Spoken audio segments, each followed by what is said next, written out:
Welcome to Living in Tucson, your Tucson real estate connection. And in this episode, I'm going to do my monthly case study of our Airbnb, the good, the bad, the ugly, and how much money we made in December 2022. Hi, my name's Tyler Ford in Tucson, Arizona with eXp Realty. My wife Mimi and I have been investing in long-term rental properties in Tucson for over 30 years.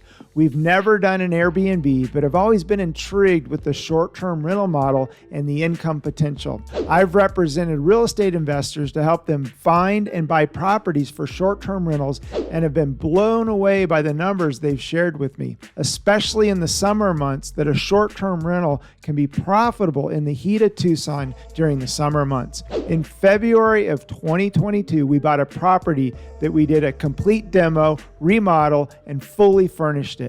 We've now been a short-term rental since May of 2022. We have a 5-star rating on Airbnb and have earned Superhost on Airbnb.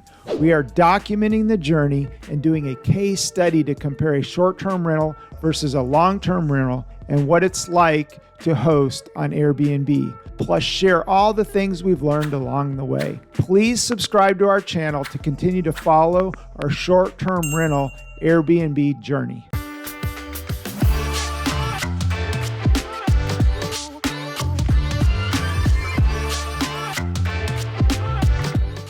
Hello, my name's Tyler Ford here in Tucson, Arizona, and I've been a licensed agent for over 30 years. And how I got into real estate in college, I think my sophomore year, my parents helped me buy a home up in Flagstaff, Arizona. I went to NAU. We did a kiddie condo, and I actually had some money for the down payment that my parents helped me buy the property. And I did what is called house hacked, and it's a big thing now. At the time, house hacking really wasn't a thing. But anyway, we bought a property, and then I had a roommate that paid me rent each and every month, and I was able to live there pretty much at a break even. And then when I graduated from college, I sold the place and put about $40,000 in my pocket, which got me into real estate. So I got my license and was green at the time, but started in as an investor buying foreclosures at the steps here in Tucson and rehabbing them and then flipping. And then I kept some as rentals, and it's just evolved from there. But my wife and I have done pretty much everything: multifamily, single family. We owned a small mobile home park.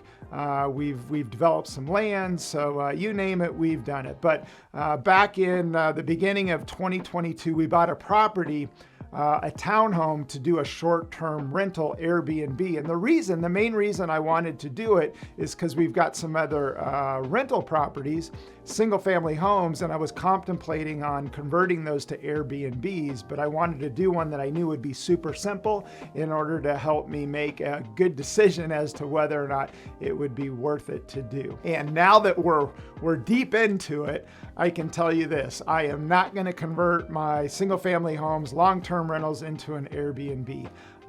Although we're doing well, making money, it's a lot more work than I thought it would be. And I would never let somebody else manage it. I just wouldn't give up the 20 or 30%.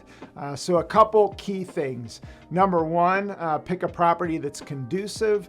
And for us, it's a townhome or a condo where the turnover is going to be inside, the bedding, the cleaning of the inside, and not having to maintain the landscaping in a big yard. So the nice thing about a townhome or a condo, there's just not a lot of upkeep on the outside other than sweeping the walks and making sure things are super clean. The other thing, and I knew this up front, is because we're self-managing, for us, the property's really close, so we can be there within 5 to 10 minutes if we need to do something or help out or help with the turnover. So those are the big takeaways.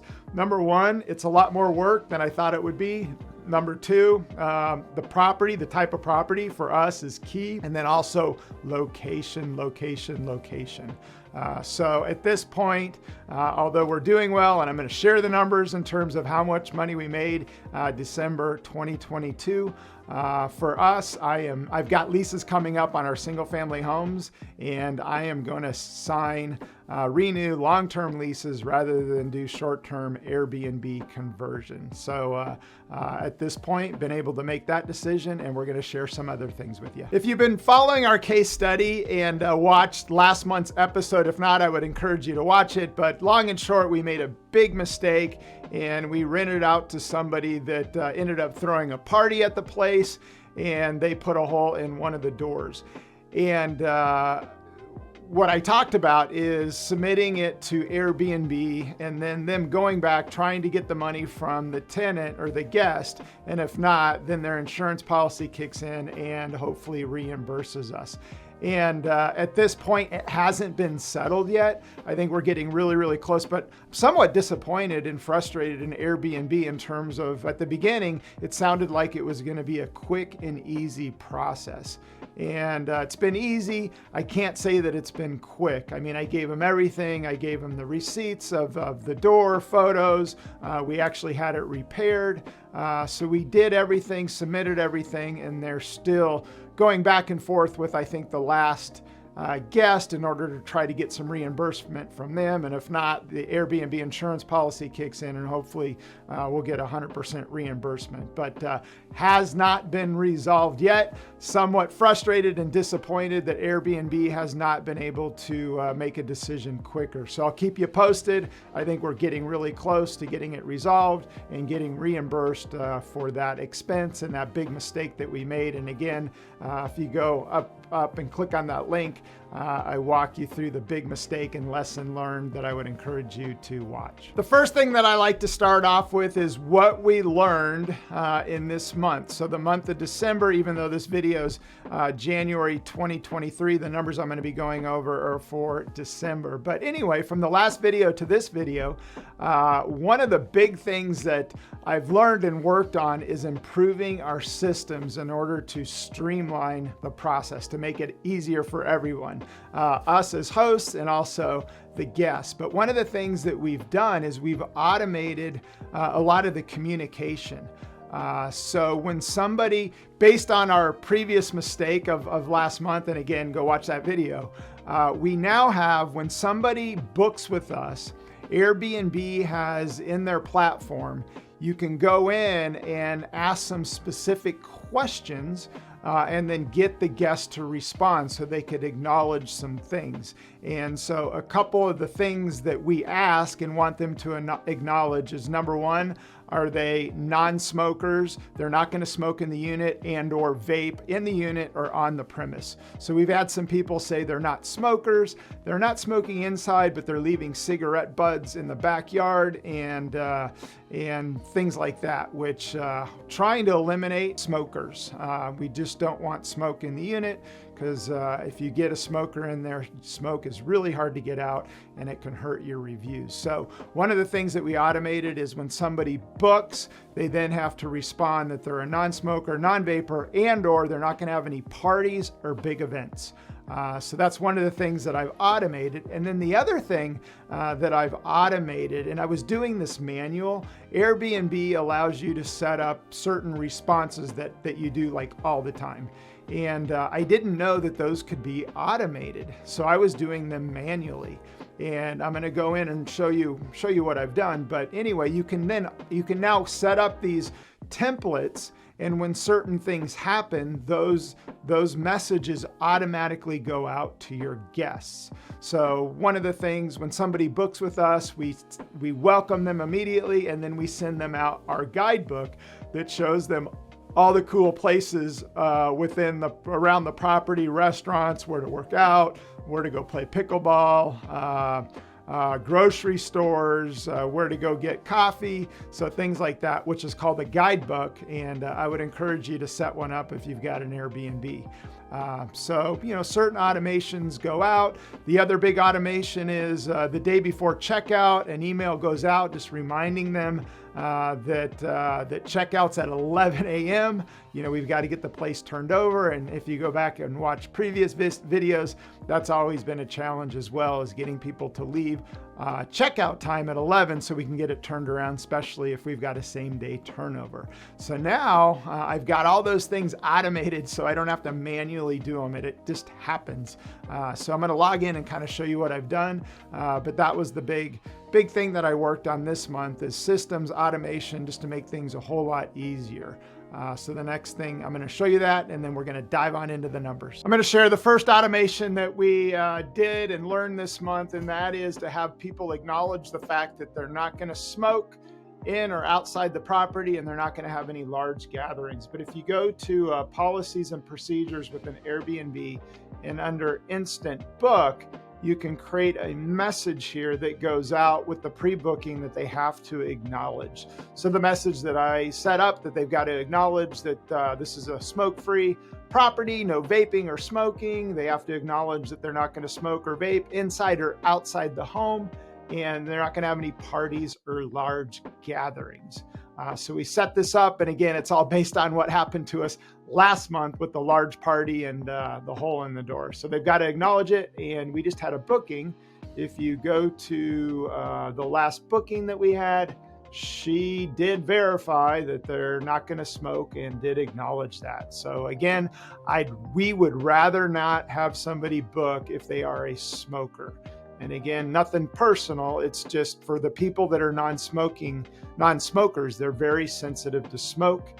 And again, I would rather not have the money or the booking and have it be vacant compared to having to deal with get the smoke smell out of the house, which can then hurt your reviews down the road, and or also devalue the property in terms of from an Airbnb standpoint. So just a policy that we put in place, and it's working to this point. We are all about improving our systems and automation, and one thing I learned this month is something that I've been doing manually is that it could be automated, and that is scheduled messages. So I was doing these manually and sending them out through the quick replies, but you can schedule them so they happen automatically. So for example, one day before check-in, the message goes out that gives them check-in instructions. So just thanks for booking with us. I've got a little video that I've got on YouTube that actually walks them through. I'm not going to scroll any further because there's the key pass code to get in. So again, this is just detailed instructions on how to check in. Another one is the checkout. And again, this is something that I was doing manually, an issue that we were having issues with in terms of getting people to check out on time so we could get things turned over. And by doing this, it's definitely helped. So again, this is day before their checkout, just a friendly reminder, checkout, and just again, it reminds them of the checkout. And then this one right here, immediately after booking, we thank them and we send them out the guidebook. And if you don't know what a guidebook on Airbnb is, you can create this guidebook that has a map of things that you recommend. So whether it's grocery stores, restaurants, Starbucks, places to work out, parks, pickleball, the Loop here in Tucson. So we give them a guidebook of all the places to hike. So again, setting up automations that happen automatically. I'm going to set up more, but these are just the basic ones that I've done. And again, automation and systems are key in order to make things go smoothly and get good reviews from your guests. Now let's dive on into the numbers. How much money did we make in the month of December? In the month of December, we're actually profitable. I was a little nervous at the beginning of the month just because we had the longest stretch of no bookings. And if you think about it, from Thanksgiving to the holidays, a lot of people really don't travel. After Thanksgiving, they take a things are crazy. They're getting Christmas presents and just getting ready for the holidays. So there's not a lot of traveling going on from Thanksgiving until the holidays. So it turned out to be an all right month. I was a little nervous, but we ended up making money in the month of December. And so I'm going to dive on into what we did in the month of December 2022. So to break it down, our gross rental income for December was $2,742.63. Our total expenses were $2,556.64. A total net income of $185.99. But in reality, it was closer to maybe $900 because we were going to be out of town, and I sent in the mortgage payment at the end of December, hoping that it would post in January, and it ended up posting in December. So we've got 2 months of interest, 2 months of property taxes, and 2 months of insurance in the month of December. So at the end of the day, we were closer to maybe $900, maybe $1,000 in terms of profitability for the month of December. So it turned out to be a fairly decent month. So if I break down the expenses, we had dues and subscriptions of $29.98. That's our price labs, which helps us price our property. It runs it more like a hotel or the airlines in terms of recognizing supply and demand.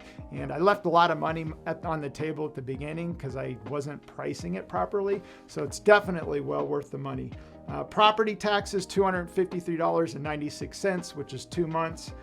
Interest expense, 2 months, $958.43. We had utilities, which I'm going to break down, $352.02.